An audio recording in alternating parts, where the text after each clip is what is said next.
இது ஒரு 10 வயசு பொண்ணுக்கு அவங்க தச்சு தர சொல்லியிருக்காங்க. கிளாத் எல்லாம் வேற எடுத்து கொடுத்துட்டாங்க. என்ன நம்பி நான் சொன்னேன் எனக்கு இன்னும் கை எனக்கு கை வைக்கவே தெரியாது, எனக்கு இன்னும் நான் கத்துக்கல அப்படின்னு. ஆனா அவங்க எடுத்து கொடுத்து இல்ல நீ தச்சு ஆகணும், எனக்கு தச்சு தரோம் அப்படிங்கிறாங்கக்கா. பரவாயில்ல, நான் இது பண்றேன், நல்லா பண்ணிருக்கீங்க நீட்டா. நான் ஆன்லைன் கதை அப்படிதான் எடுப்பேன்.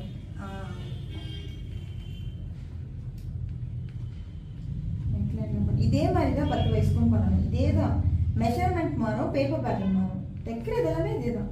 அதுதான்க்கா நான்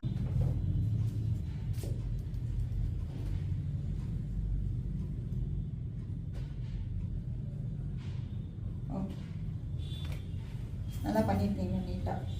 இது வந்து நைஃப் ப்ளீட்ல, நெக்ஸ்ட் டைம் வந்து பாக்ஸ் ப்ளீட் பண்ணுங்க. ஓகேக்கா. ஓகேவா? அப்படியே வச்சுக்கோங்க, வீடியோ எடுக்கிறேன்.